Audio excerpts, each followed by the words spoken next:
The heavy black metal card sat quietly beside my water glass until my 9-year-old nephew Liam reached out and picked it up. He turned it over in his small hands, puzzled. "Aunt Rachel, why is your card black?" he asked innocently. I opened my mouth to explain, but my sister Camila was quicker. She snatched the card from his hand and gave a sweet yet sharp smile. Speaking loud enough for the waiter and everyone in the restaurant to hear, she said, "Oh, sweetie, put that away. That's not a real card." Aunt Rachel's cards always get declined. The table erupted with laughter. My Uncle Henry nearly choked on his mimosa. My brother-in-law, Derek, hid a smirk behind his napkin. Even my mother shook her head, pity in her eyes. They all thought it was hilarious. They all thought I was the family failure. Everyone laughed except me. They didn't realize the fake card Camila waved around was actually a Black American Express Centurion. And they certainly had no idea I was the reason their own cards hadn't bounced years ago. Before we go further, please like this video, subscribe to the channel, and drop a comment below telling me where you're watching from. The laughter at the brunch table didn't stop right away. It faded slowly, like an engine sputtering to a stop, leaving a heavy cloud of silence hanging over us. I stared down at the white tablecloth, smoothing a wrinkle with my thumb again and again. I didn't look up. If I looked up, I knew I'd break down, and I wasn't going to cry in front of them.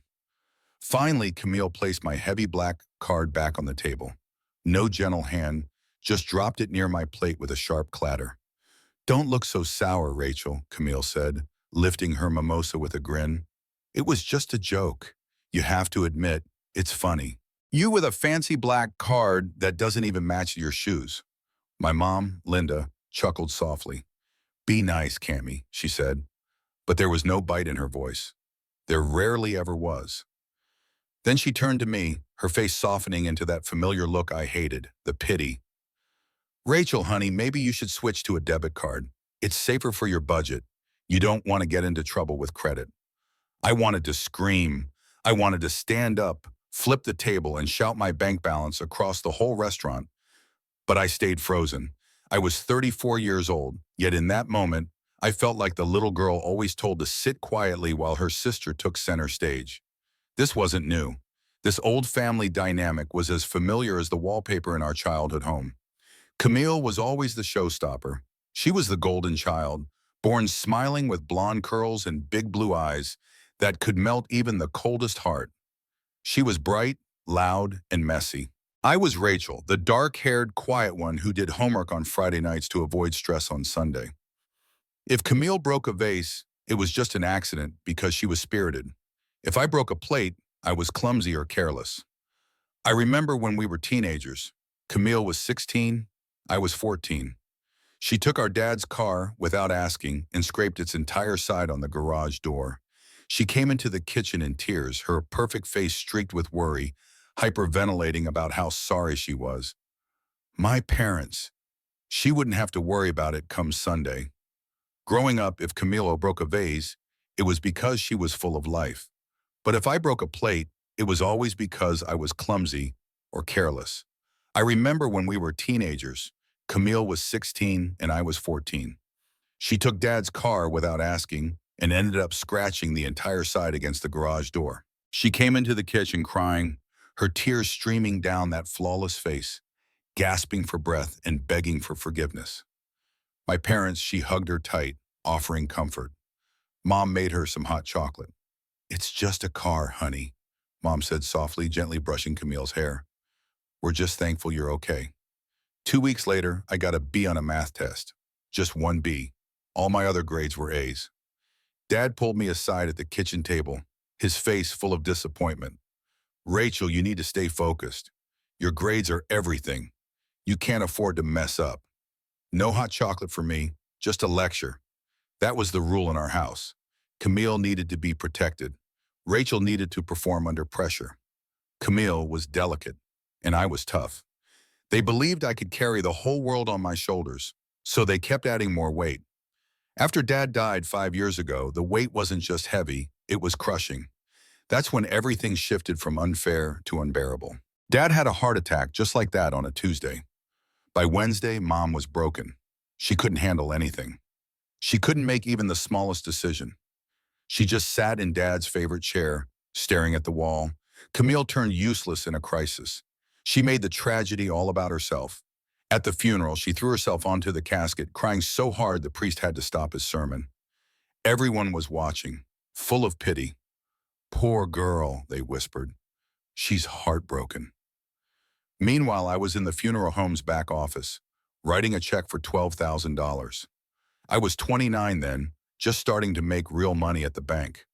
I emptied my savings to cover the casket, the plot, the flowers, and the reception. No one ever asked who was paying. At the reception, while everyone ate the food I had bought, Uncle Henry approached me. His plate was piled with roast beef. "You holding up okay, Rachel?" he asked between bites. "I'm managing," I whispered. He nodded. "Good. Your mom needs you to be strong. Camille's a wreck. You know how sensitive she is. You have to take care of things so they can grieve." I stared at him. Take care of things. That's what I was to them. The fixer, the wallet, the maid. I wanted to ask, when do I get to grieve? When do I get to break down? But I didn't. I just nodded and went to get Mom a glass of water. From that moment on, I became the family's financial backbone. But they treated me like a crutch that was already broken. Camille never held a job for longer than 6 months. She was a free spirit, an aspiring actress, then a yoga instructor. Then she opened an Etsy shop selling painted rocks. None of it made any money. 3 years ago, she met Derek, my brother-in-law. He was just like her, flashy, loud, and terrible with money. He worked in sales but was always between jobs. They bought a house they couldn't afford. They leased cars they couldn't truly pay for. Whenever things got too tight, they'd turn to Mom. And Mom would turn to me. Late at night, she'd call, "Rachel, Camille's in trouble again. The electric company's about to shut off the power." "Camille's got a baby now," Mom would say. "Little Liam can't live in a cold house. You have to pay it." A month later, Derek's car broke down. "He needs it for interviews. You have to fix it." I became their silent partner. I paid for groceries, phone bills, even the air conditioner repairs at Mom's house. But here's the twist. The knife twisting in my gut every single day. They didn't think I was successful because I kept quiet about it. They assumed I had nothing going for me. I drove a sensible car, simple, low-key, because that was all they saw. We're the backbone of our family's finances. But they treated me like a crutch that couldn't hold up. Camille never kept a job longer than 6 months. She was a free spirit. She chased dreams of being an actress, then a yoga teacher. Later, she tried selling painted rocks on Etsy. None of it brought in money. 3 years ago, she met Derek, my brother-in-law. He was just like her, flashy, loud, and terrible with money. Sales was his game, but he was always between gigs. They bought a house they couldn't afford. They leased cars beyond their means. And every time the pressure built, they came to Mom. And Mom came to me. "Rachel," Mom would whisper late at night, "Camille's in trouble again. The electric company's about to shut off her power. She has a baby now. Little Liam can't live in a cold house. Can you cover it?" A month later, "Rachel, Derek's car broke down. He needs it for job interviews. Can you cover the repairs?" I became their silent backer. I paid for groceries, phone bills, even the air conditioner at Mom's house. But here's the cruel twist. The knife twisting in my gut every single day was this. They didn't believe I was successful because I kept quiet about it. They assumed I had nothing. I drove a practical car, so they thought my life was plain. But that was just a mask. I had a sedan, a Honda Accord that I kept spotless and well cared for. I lived in a nice condo, not a mansion. I dressed simply, wearing high-quality clothes without flashy designer logos. Camille and Derek, on the other hand, sported Gucci belts and carried Louis Vuitton bags, even if they charged everything on maxed-out credit cards. To my family, wealth meant flaunting it. Since I didn't show off, they figured I was struggling. Just like them. They knew I worked at a bank, but never bothered to ask what I actually did. "Rachel works at the bank," Mom would tell her friends. "She's in, I don't know, administration. Handles paperwork." She said it like it was just a steady job. Good enough. Everyone assumed I was just a teller or maybe a loan processor. Someone who stamped papers and clocked out at 5. They had no clue. Back at the brunch table, the check arrived. The waiter placed a black leather folder right in the middle. Usually this was the moment when everyone suddenly had to use the restroom or would pat their pockets, murmuring, "Oh no, I left my wallet in the car." Today was no different. "I've got the tip," Uncle Henry said, tossing a $10 bill on the table. The bill was almost $300. "I'm a little short this week until my commission check clears," Derek mumbled, looking away. Camille glanced at me. "Well, since your cards declined," she giggled, "maybe you have cash. Or should we call Mom to bail us out?" Mom sighed and reached for her purse. "I can put it on my Visa, but I'll have to transfer money later." A cold stone settled in my stomach. I reached out and took the folder. "I'll get this," I said flatly. "Are you sure, Rachel?" Mom sounded worried. "I don't want you overdrawing your account again." I never overdrew my account. Not once. But Camille lied 2 years ago, telling Mom I begged her for money just to make herself look better. Mom still believes it. "It's fine, Mom," I said. I opened the folder, took out the black metal card, Camille's favorite target for mockery, and placed it on the bill. The waiter came back moments later. He looked at the question, then at me. His eyes widened ever so slightly. He recognized it. "I'll process this right away, Miss Monroe," he said politely. "Thank you," I replied. My family missed the waiter's respectful tone. They were too busy chatting about Derek's golf game. I signed the receipt and stood up. "I'm going home," I said. Already Camille was whining. "We were gonna go shopping. I saw this cute dress at Nordstrom. She wanted me to come buy it for her. I knew the game." "I have work to do," I lied. "On a Sunday," Derek laughed. "Banks are closed, Rachel." "Not mine," I said as I walked away. I stepped out of the restaurant and into the bright sunlight. I felt sick, used, but mostly angry. For years I had played this role. I thought if I helped them enough, saved them enough times, maybe they'd finally respect me, finally see me. But they never did. To them, I was just a wallet with legs, and they didn't even respect the wallet. I got in my car, gripped the steering wheel, knuckles white. The sadness started to fade. The hurt turned into something colder, sharper. They thought I was weak, broke, a joke. They were about to find out exactly who Rachel Monroe really was. The drive home was quiet. I didn't turn on the radio. I needed the silence. Camille wanted me to come buy the coffee for her. I knew the game well. "I have work to do," I lied. It was Sunday. Derek laughed. "Banks are closed, Rachel." I said, "Not for me," and walked away, stepping out of the restaurant into the blinding sunlight. I felt sick to my stomach. Used. But mostly I felt furious. For years I had accepted this role. I thought if I helped enough, saved them again and again, maybe one day they'd respect me. They'd finally see me. But they didn't see me at all. All they saw was a wallet with legs, and not even a wallet they respected. I got into my car and gripped the steering wheel so tight my knuckles went white. The sadness started to fade. The hurt hardened into something else, something cold. They thought I was weak, broke, and a joke. They were about to learn exactly who Rachel Monroe really was. The drive home was quiet. I didn't turn on the radio. I needed silence. Find out exactly who Rachel Monroe really was. The drive home was silent. I didn't turn on the radio. I needed a moment to calm the storm of thoughts swirling in my mind. When I stepped into my apartment, it felt cool and quiet. This place was my refuge. Everything inside was spotless, fully paid off, and completely mine. I kicked off my heels and moved into my home office. My family never set foot in this room. Hanging on the wall were my framed degrees, a bachelor's in finance, graduated summa cum laude, my MBA from Wharton, and lined up next to them, my awards. Top Commercial Lender of 2022, Executive of the Year 2023. My family never bothered to ask about any of it. When Mom came around, she'd peek in and say, "Rachel, you have too much paper on the walls. Looks so messy." She never actually read what was there. I settled into my leather ergonomic chair, one that cost more than Derek's entire car, and opened my laptop. I logged into the secure portal for Rivergate National Bank. My family was right about one thing. Yes, I worked at a bank, but everything else they thought was dead wrong. I wasn't a teller or an admin assistant.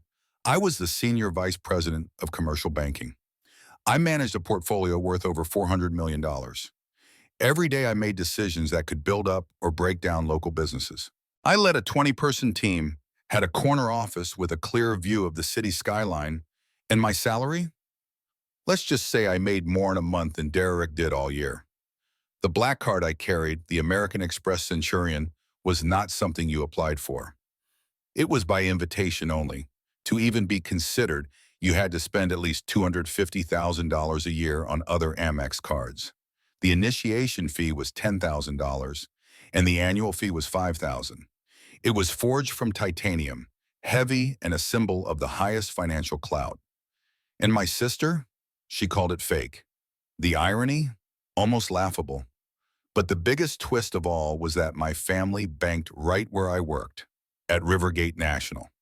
It went back years. I'd landed this job fresh out of college, starting as a junior analyst.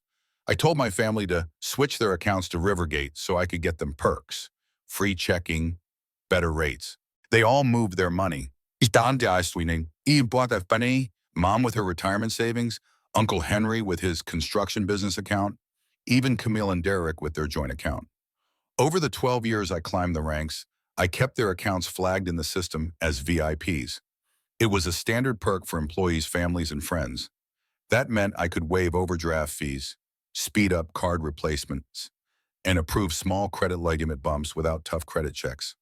For over a decade, I'd been their silent guardian angel, without them ever knowing. Whenever Camille overdrew her account buying shoes, she'd call the 1-minute 800 number. The customer service rep would see the VIP SVP Monroe note on her account and waive the fee without hesitation. Camille thought she was just lucky or sweet-talking the reps. She had no clue the reps were scared stiff of upsetting me. I opened my relationship manager dashboard and typed in Monroe. My mother's account appeared, Linda Monroe, with a balance of $4,200. Notes showed overdraft fee waived on November 12th, courtesy of R. Monroe. Or for Monroe. Next, I typed in Turner, Camille and Derek Turner.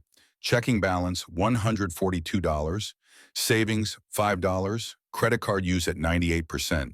Notes read, late fee waived November 10th, interest rate lowered by R's orders on October 15th. They were barely hanging on, and without my steady help, they'd be drowning. Checking balance, $142. Savings, $5. Credit card use, 98%. Note, late fee waived at 11:10 with an interest rate cut and applied as per the request made on October 15th. They were drowning. Without my steady help, without my quiet help, they would have been cut off by the banking system years ago. I leaned back in my chair, feeling the weight of it all. Why hadn't I told them the truth? Why had I let them believe I was just ordinary? I really tried, God knows I did. I thought back to 3 years ago when I got promoted to senior vice president. That was the proudest moment of my career. I was the youngest woman ever in the bank's history to reach that rank. I rushed to my mom's house that night, holding a bottle of fine champagne, bursting to share the news. Mom, I have big news, I said, setting the bottle on the kitchen counter. She was stirring a big pot of chili and didn't turn around. Oh, that's nice, honey. Can you hand me the salt? She said without looking up. I pressed on, no, Mom, listen. I got promoted. I'm now a senior vice president. I'm running the entire commercial division. She finally stopped stirring, turned around, and looked confused. That sounds like a lot of pressure, Rachel. Are you sure you can handle it? You know you get headaches when you push yourself too hard. Before I could even mention my raise, the bonus, or the prestige, the back door slammed open. Camille came rushing in, tears streaming down her face with Derek right behind her. Mom, Derek's boss is awful. He fired him, Camille cried. Mom dropped her spoon and hurried over to Camille, Messier. Oh, my poor girl, what happened? My moment of triumph vanished. The champagne sat unopened on the counter. 2 hours later, I quietly packed it back into my bag and left. They never asked me about it again. After that day, I just stopped explaining. It was easier to let them believe whatever they wanted. If they thought I was struggling, they asked for less money, or so I thought. But today, everything changed. What happened at brunch crossed a line. It wasn't just neglect anymore. It was deliberate disrespect, public humiliation. Camille mocking my financial situation, even though she was dressed in clothes I bought for her, living in a house paid off by a loan I gave her. I stared at my screen, then at a folder on my desktop labeled personal loans. I opened it. There it was. A promissory note for Camille and Derek Turner, dated 3 years ago. The amount, $50,000. The purpose, mortgage arrears and debt consolidation to stop foreclosure. The terms, 0% interest if paid within 2 years, 5% after that. They were 16 months behind, not a single cent paid. I had let it slide, telling myself I was being a good sister. That they were struggling with the baby, but they weren't struggling. They were eating at expensive brunch spots, buying golf clubs, and taking spa trips. They weren't broke. They were just broke to me. My phone buzzed with a message from Camille. Hey, Rake, don't be mad about brunch. We were just kidding. By the way, don't forget your loan payment for the car insurance comes due on the 15th. Love you. She was reminding me to pay her bill. She thought the $50,000 was a gift. That because I was her sister, contracts didn't matter. That I was a doormat. I looked back at the banking system. I had access to everything, every transaction, every deposit, every dollar. Uncle Henry's business account was under my portfolio because I had approved his credit line 5 years ago when no one else would. Derek's business account was a joke, but I was the co-signer on the overdraft protection. Mom's account, I was a joint holder. The loan payment for the car insurance was due on the 15th. Love you. She was reminding me to cover her bill. She thought the $50,000 loan was a gift. She thought being sisters meant contracts didn't count. She thought I was a pushover. I look back at the bank system. I had access to everything, every one of their transactions, every deposit.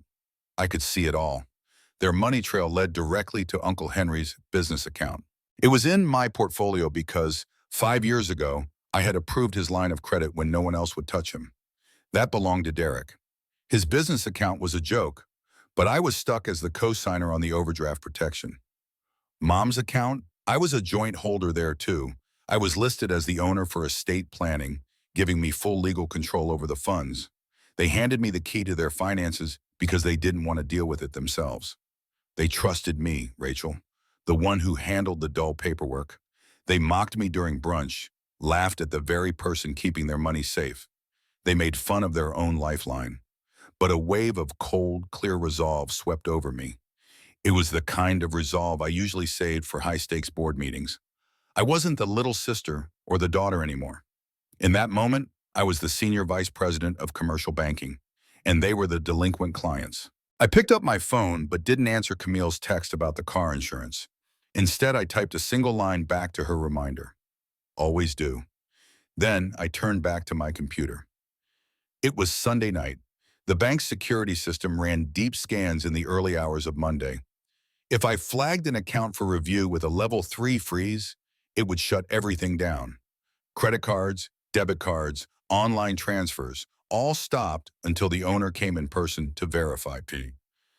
This was standard for suspicious activity, taking out a $50,000 loan, skipping repayments, then mocking the lender? That was suspicious.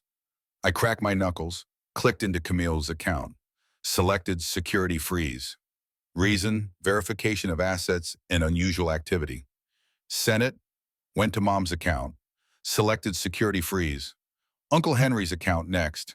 Same action, then Derek's account. Clicked submit, done. Monday was going to be one for the books. I closed my laptop and finally smiled. The first real smile I'd had all day. They wanted attention. Well, they were about to get Rivergate National Bank's fraud team's full attention. I stood up and walked to the kitchen to pour myself a glass of wine.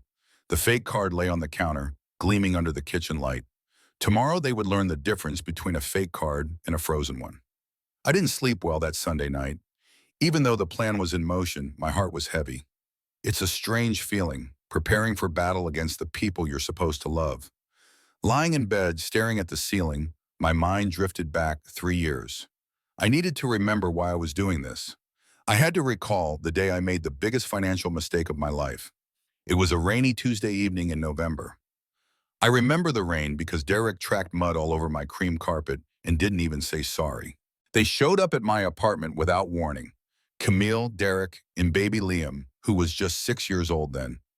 Camille looked awful, eyes red and swollen from crying. Derek looked pale and sweaty, like a man trapped with no way out. They sat on my sofa. Camille held Liam tight, but the poor boy looked uncomfortable. "We're going to lose the house, Rachel," Camille said, tears streaming. She barely said hello, just jumped into the crisis. That panic I always got when my sister was upset washed over me again. "What do you mean? What happened?" I asked. Derek rubbed his face with his hands. "I messed up, Rachel. I thought this investment was foolproof. I put our mortgage money." I felt like a man trapped with no way out. They sat on my couch and Camille hugged Liam so tight. The poor kid looked squirmy and uncomfortable. "We were going to lose the house, Rachel," Camille sobbed. She didn't even greet me. She just jumped straight into the bad news. I felt that familiar wave of panic rise whenever my sister was upset. "What do you mean? What happened?" Derek rubbed his face with his hands. "I screwed up, Rachel. I thought this investment was a sure thing. I put our mortgage money into it. I believed I could double the money in a month, but it vanished. The guy just disappeared." I stared right at him. He had gambled away our mortgage payments on a scam. "How much?" I asked. "We're 4 months behind," Camille sobbed. "The bank sent a foreclosure notice. If we don't pay everything plus fees by Friday, they start eviction. We'll be homeless. Liam will have nowhere to go." She looked at me with those big, teary blue eyes. She knew exactly how to hit me where it hurts. She used her son as a shield. "How much do you need?" I asked quietly. 50,000, Derek said fast, like ripping off a bandage. I gagged on my teeth. 50,000, Derek. That's a fortune. It covers what we owe, the fees, and gives us a cushion for 6 months while I find a job, Derek explained. "Please, Rachel, I swear I'll pay you back. I have an interview next week. We just need a bridge." I had the money.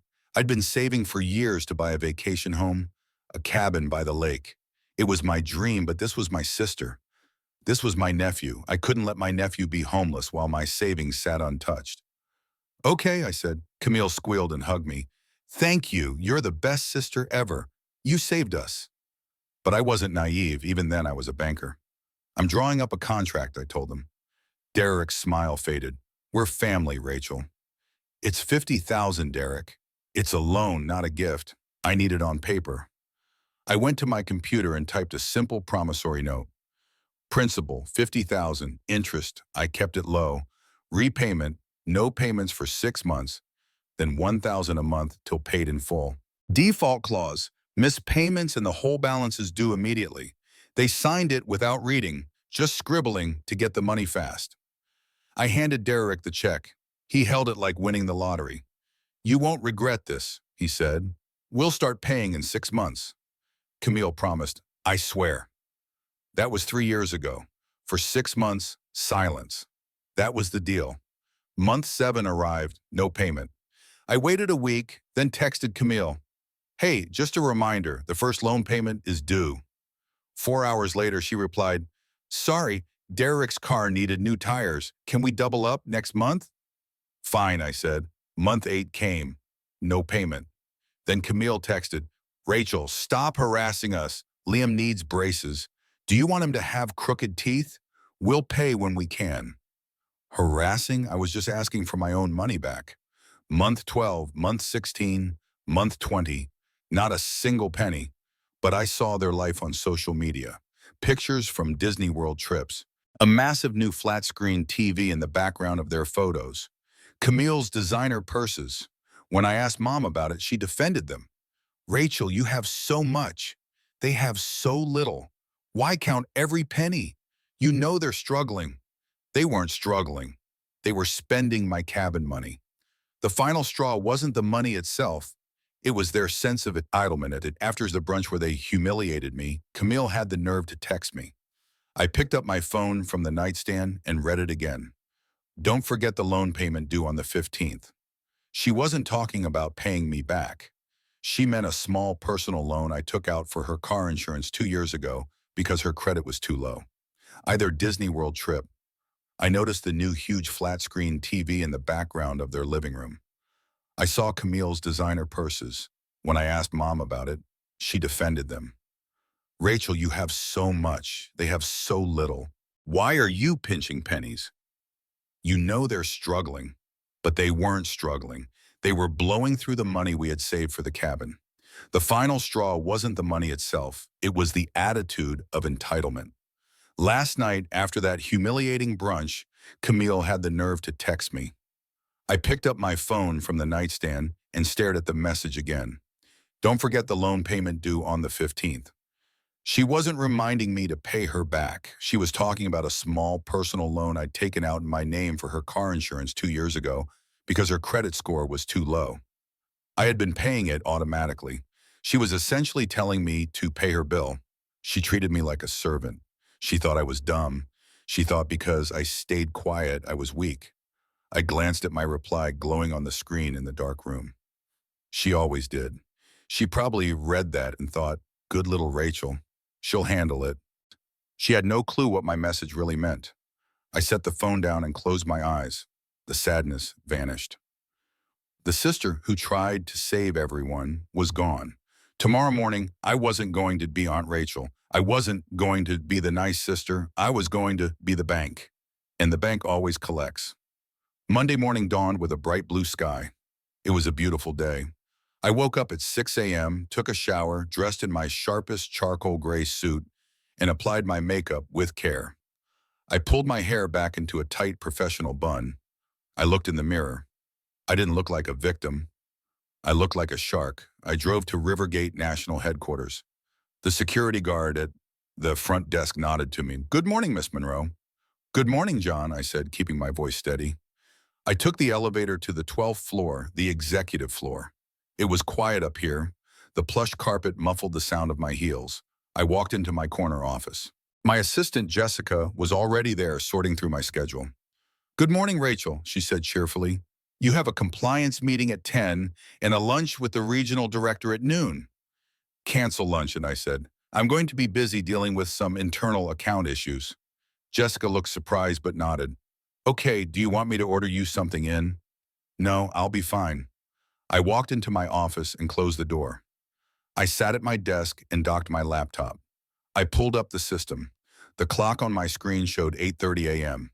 The freezes I had requested on Sunday night had gone through in the overnight batch system.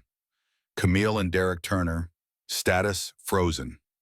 Code 3, suspected fraud and identity verification required. Linda Monroe, status frozen. Code 3, Henry Blake, status frozen. Suspected fraud/identity verification required. Linda Monroe, status frozen. Code 3, Henry Blake, status frozen. Code 3, it was final. Code 3 meant things were really bad. Cards wouldn't just say try again. They'd be declined with instructions to call the bank. No Adams, no swiping at the gas station, no Apple Pay, no online checkout. It was a complete financial lockdown. I sipped my coffee and waited. I dug into my emails for the first few hours. I approved a $2 million loan for a local factory. I denied a risky restaurant chain application. I stayed sharp and focused. Then the clock hit 12:15 p.m. Lunchtime. My personal cell phone buzzed on my desk. Caller ID, Camille. I watched it. Let it ring 3 times. Then I answered. Hello? I said, calm and steady. Camille's voice cracked, high and frantic. Behind her, registers beeping, people murmuring. She was at a store. Hi, Camille, what's wrong? Something's wrong with my card, she said. I'm at Target. My cart's full, clothes for Liam, groceries, and every machine keeps beeping, saying declined. It's so embarrassing, Rachel, with a line behind me. Declined? I asked, my voice steady. That's weird, I know. I tried my debit card, then Visa. Both failed. Derek's card's down too. He just texted me from the gas station. He's stuck there. I said, well, Camille, sometimes banks lock accounts if there's suspicious activity or security concerns. They say there's some strange activity going on. Strange activity? I'm at Target. I shop here every week. Sort it out, Rachel. You work there. Just hop on the computer and unblock it. She didn't ask, she demanded, just like when she pushed for that loan 3 years ago. I can't just unblock it, Camille. If it's a security freeze, that's something the fraud department handles. They're a different team. Well, then go talk to them. Here I am standing like a fool, and the cashier keeps staring at me. I'm in a meeting, Camille. You'll have to pay cash. I don't have cash. Who even carries cash these days? Rachel, use your card. Just give me your number over the phone, and I'll enter it. I almost laughed after she mocked my black card yesterday, and now she wants to use it. That's not allowed, Camille. It breaks bank policy. I could lose my job. Lose your job? You're a secretary. Why does it matter? I gripped the phone tighter. Secretary or not, I had to handle this. I said, I have to go, Camille. Work's calling. Try the 1-minute phone number on the back of the card. Don't hang up on me, Rachel. I pressed the end call button. Call over. I exhaled deeply. One problem down. 10 minutes later, 12:30 on the clock, the phone rang again. Caller ID said, Mom. I answered. Mom sounded out of breath. Sarah, are you there? Sometimes when she got stressed, Mom mixed me up with her sister Sarah. It's Rachel, I said. Mom, what's going on? I'm at the hair salon. Just got my color done and my card won't go through. The stylist ran it 3 times. She probably thinks I'm broke. I've been coming here for 20 years. Oh, Mom, that's awful. It's embarrassing. I tried calling your Uncle Henry to bring some cash, but guess what? His business card got declined at the hardware store. What is happening? Is the bank under attack? Has someone hacked us? Mom, calm down. No one's been hacked. Then why can't I pay? You work there, Rachel. Fix this. Tell them who I am. I can't, Mom, I said softly. Sounds like a system-wide security sweep. The bank runs automated checks. If your name hits a flagged list, they freeze the account until you prove it's you. Prove my identity? I'm Linda Monroe. I've banked there since 1985. I know, Mom, but the computer doesn't get that. You'll have to visit a branch in person with 2 forms of ID. Go to a branch? I have dye on my head. I can't go like this. That's the only way to lift the freeze. It's for your protection. My protection? It's ruining my day, Rachel. Can't you pull some strings? You know, people. I leaned back in my leather chair, staring at the city below. I can't mess with security protocols, Mom. It's federal law. I'm sure you understand. There was silence. Mom didn't get federal law. She just wanted convenience. I don't know what's gotten into you, she snapped. You're usually so helpful. Fine. I'll write a check. Hopefully they still take checks. She hung up. I set the phone down and felt the energy shift. Panic was creeping in. For the first time, their magical money faucet had been shut off. The safety net was gone. They realized the sister they called useless, mocked, and ignored was the one holding the keys. But they still didn't understand. They thought it was just a computer hiccup. They thought it was a mistake. They didn't see it was a lesson. My phone buzzed again. A text from the family group chat. Camille, everyone's cards are down. This is crazy. Rachel is no help at all. She says she can't fix it. Uncle Henry, I can't run payroll. The team is waiting for their paychecks. Rachel, pick up your phone, Bagiremon. Derek, I'm stuck at Shell. I've got $50 of keys left, but no way to pay. The attendant is threatening to call the cops on me. Rachel, do something. I watched message after message roll in. Ding, ding, ding. They were angry, demanding, and rude. Not a single plea, not one. Are you all right? Just demands.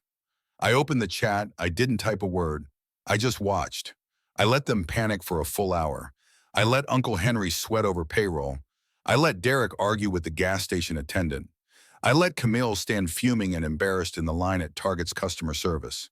I wanted them to feel what powerlessness truly is. I checked the time. 1:45 p.m.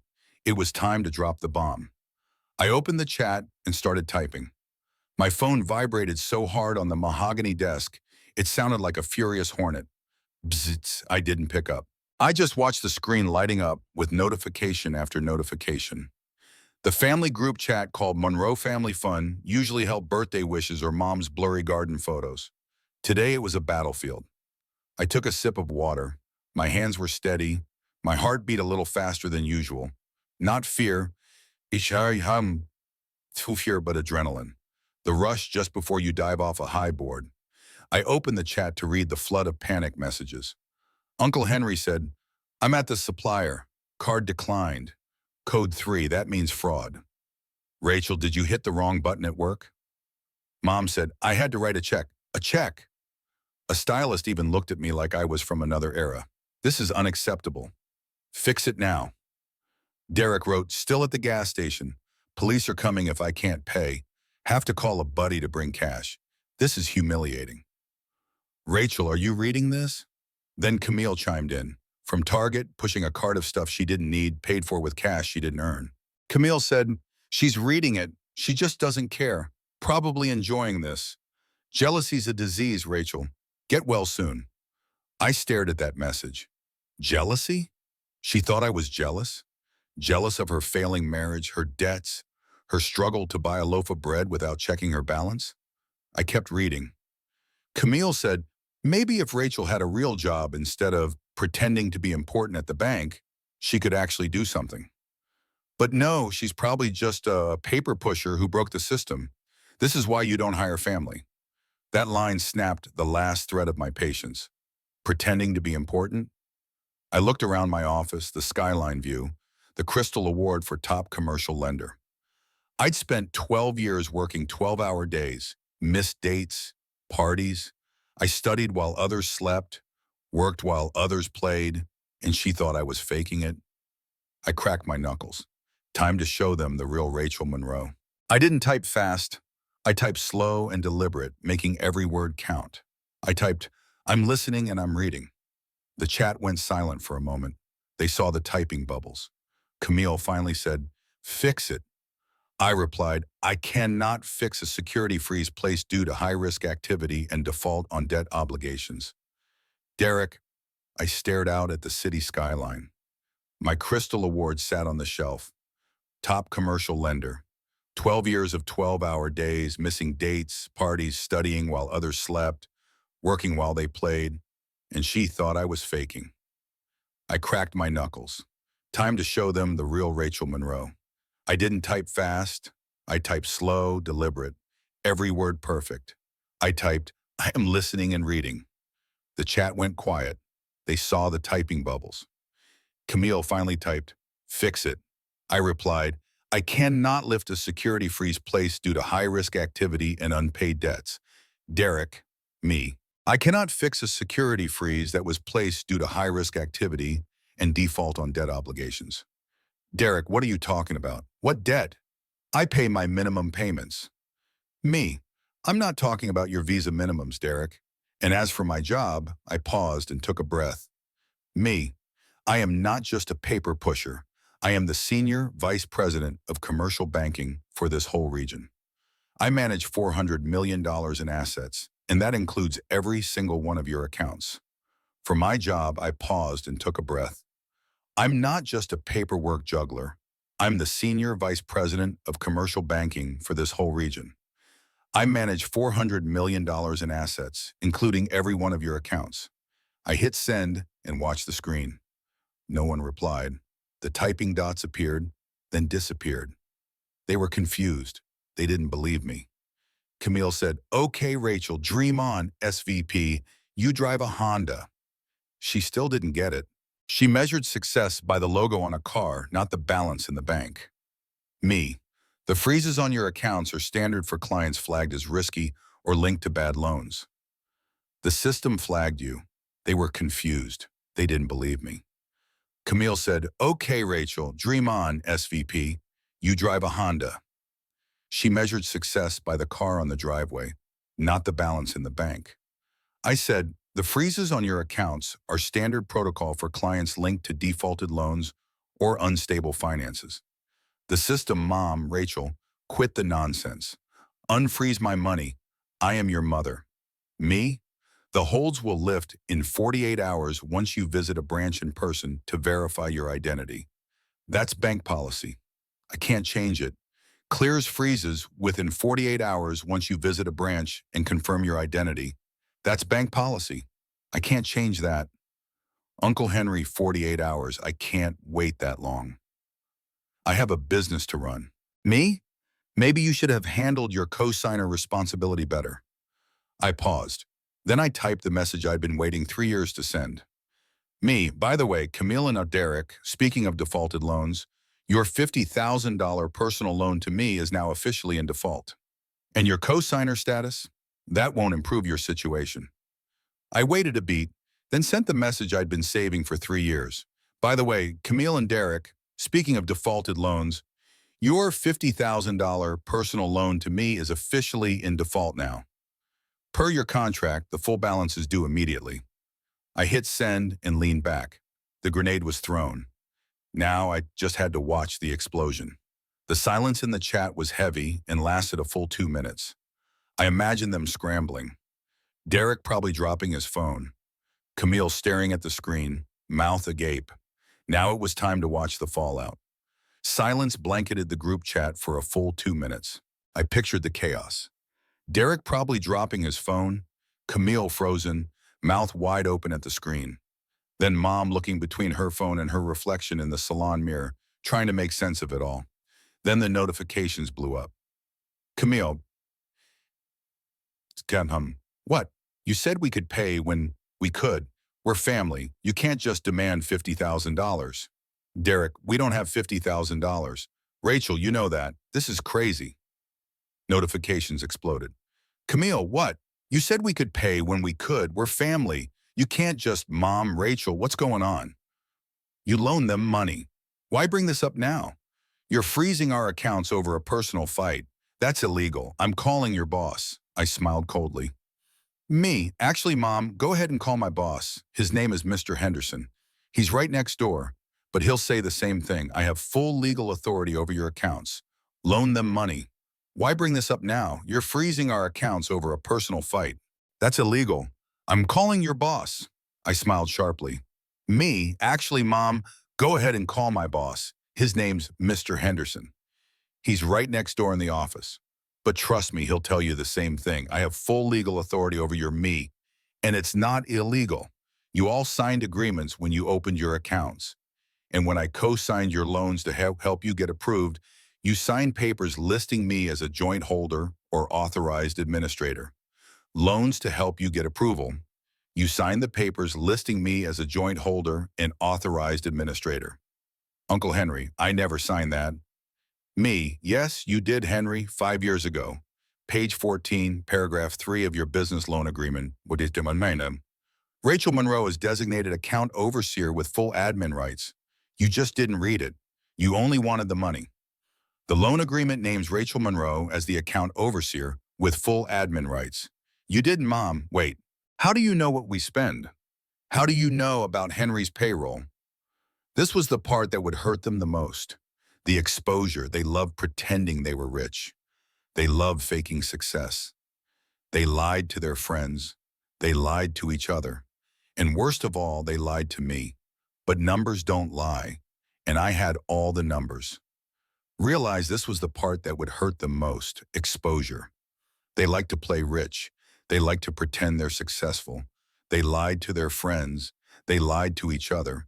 And worst of all, they lied to me. But the numbers, I know everything because I have access to the ledgers. You want proof Camille has money? I pulled up the spreadsheet I prepared. Me. Camille, you said you couldn't pay me back. Show Camille has money. I pulled up the spreadsheet I prepared. Me. Camille, you told me you couldn't pay me back. You said you were tight on money, but your bank statements show $340 spent at Serenity Spa last Friday, $450 at Nordstrom 2 weeks ago, and $2,300 for a trip to Napa last month. Me. Derek, you told me you needed to save for a new work wardrobe, but instead you blew $2,300 on joining a golf club and $600 at a sports bar one night. Me. Mom, you claimed you couldn't afford to repair your roof, so I covered the cost, but then you dropped a $1,200 deposit on a cruise next spring. Me. Uncle Henry, you transferred 5,000 from your business checkbook to an online casino just last Tuesday. The chat screen froze again. 5 blinking dots appeared, then nothing. I had stripped away their cover with just a few messages. Finally, Camille typed back. Camille, you're crazy. You're stalking us. You're obsessed. Me? No, Camille, I'm not obsessed. I'm the co-signer. When you throw money around like that, it affects my risk because I guaranteed your loan. I'm just protecting myself. Me. And about the loan, you have 30 days to pay the full $50,000 you owe. If you don't, I'll take legal action and garnish your paycheck. And since I know exactly where you bank, collecting will be easy. Derek, you wouldn't do that. We have Liam to think about. You're starving your nephew. There it was again, using Liam as a shield. Me? No, Derek. You starved Liam when you spent your mortgage money on golf and spa trips instead of paying your bills. I'm done bankroll your lifestyle while you mock mine. Mom, Rachel, cut this out right now. You're tearing this family apart over money. It's shameful. Apologize to your sister and unfreeze the cards. She still thought she could control me. She still treated me like a kid. Me, no, Mom, the cards stay frozen for 2 full days. That's policy. And the loan is due. That's the contract.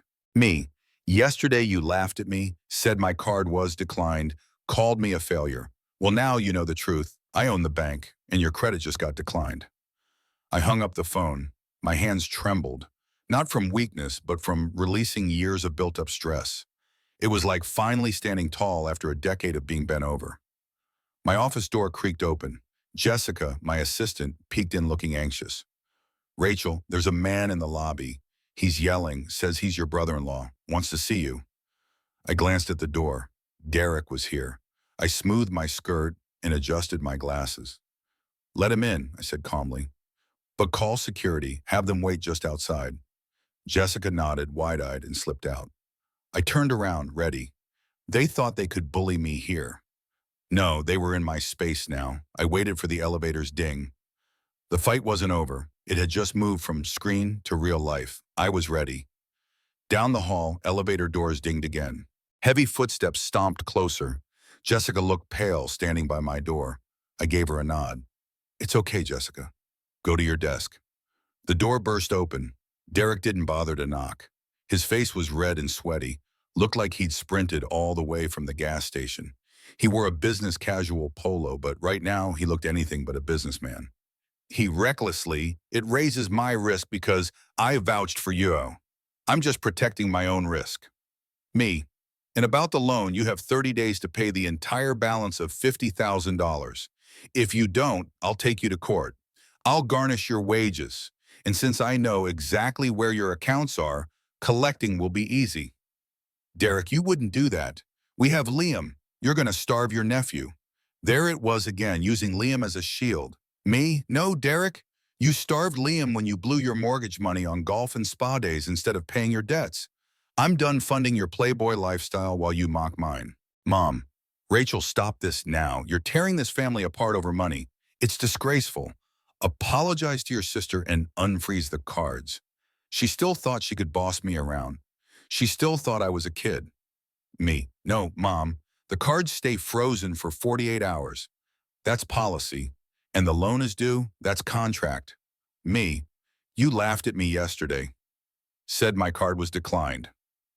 Called me a failure. Well, now you know the truth. I own the bank and your credit is declined. I hung up the phone. My hands shook, not from weakness, but from the release of years of strain. It felt like finally standing tall after a decade of slouching. My office door opened. Jessica, my assistant, poked her head in, looking worried. Rachel, there's a man in the lobby. He's yelling, says he's your brother-in-law, wants to see you. I glanced at the door. Derek was here. I smoothed my skirt, adjusted my glasses. Let him in, I said calmly, but call security.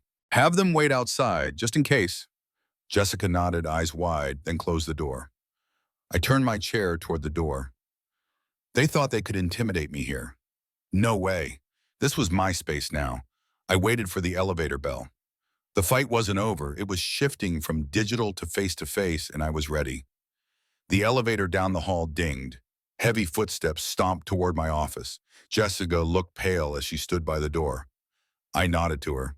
It's okay, Jessica. You can head back to your desk. The door burst open.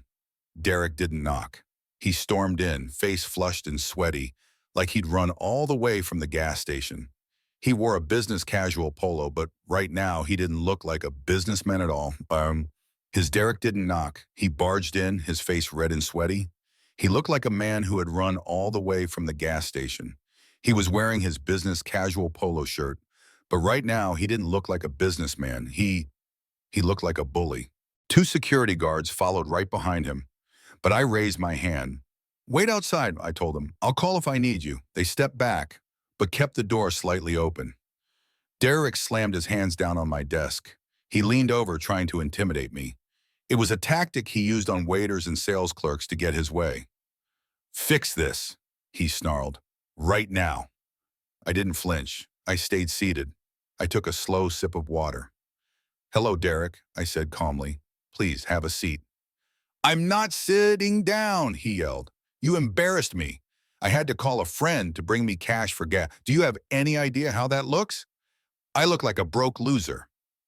If the shoe fits, I said softly. His eyes widened. What did you say? I repeated, sit down. My voice wasn't loud, but it was firm, the same voice I used when I denied loan applications. Derek paused. He glanced at the security guards behind him. He realized this wasn't my living room. He was in a corporate office. He pulled out a chair and sat down aggressively. You're enjoying this, he spat. You think you're so special because you got a little promotion. It wasn't a little promotion, Derek. And I'm not enjoying this. I'm fixing a mistake. What mistake? The loan? We told you we'd pay you back. We're family. You don't sue family. I opened the folder on my desk. I slid a paper across to him. It was a copy of the promissory note he signed 3 years ago. Read the highlighted part, I said. He glanced at it. I don't care about the fine print. It says, I read aloud, in case of default, the lender may pursue all legal routes for repayment, including wage garnishment and asset seizure.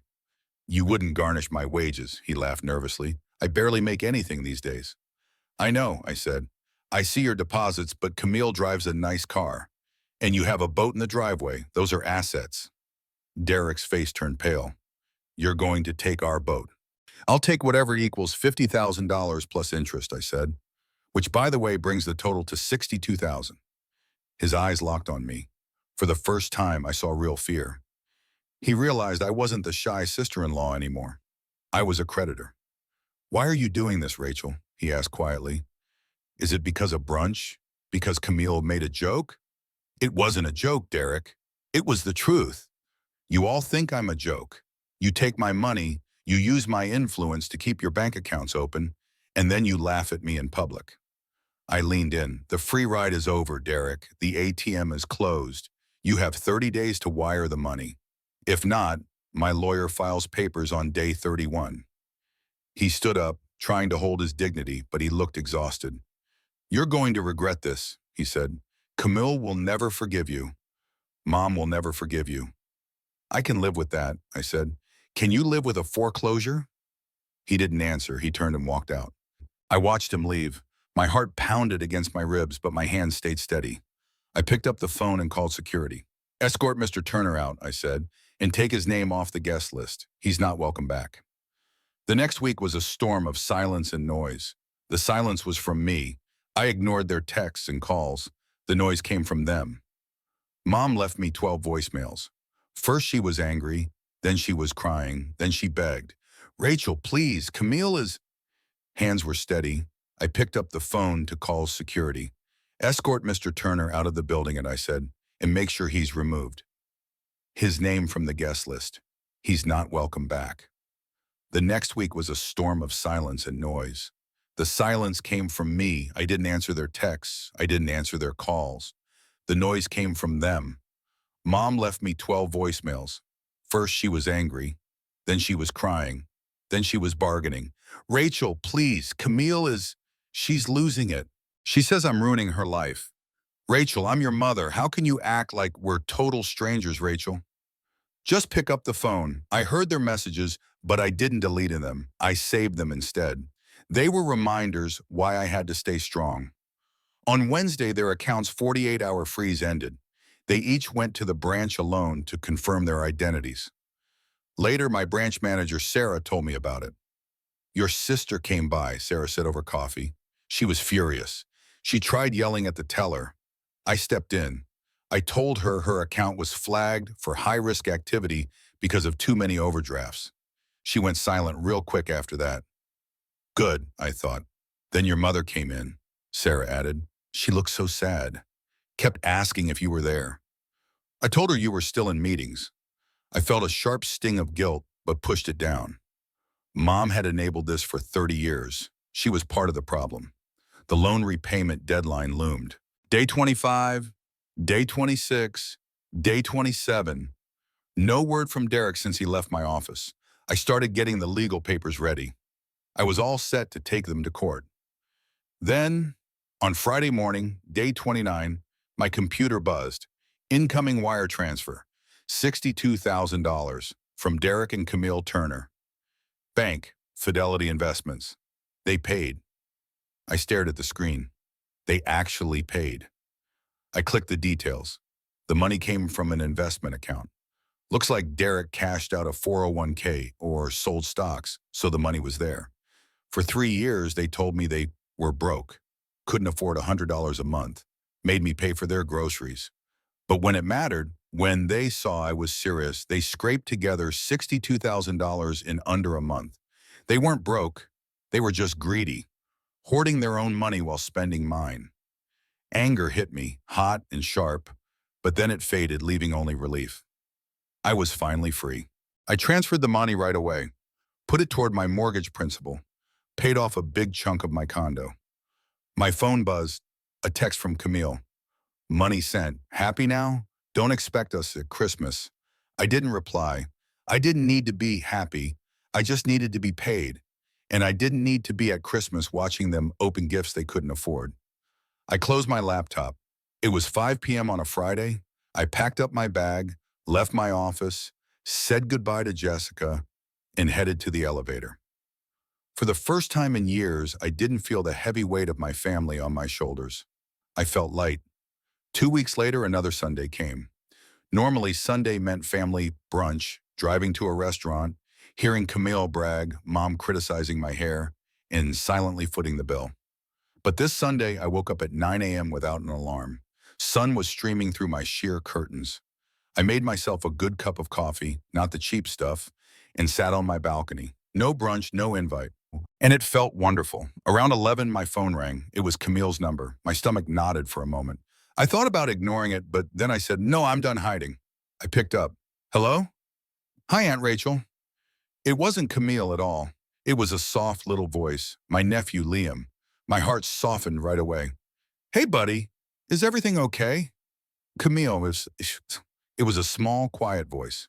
It was Liam, my nephew. Liam, I softened immediately. Hi, buddy, is everything okay? He whispered softly. Mom's in the bathroom. I took her phone. I gave a sad smile. Liam, you shouldn't be taking phones.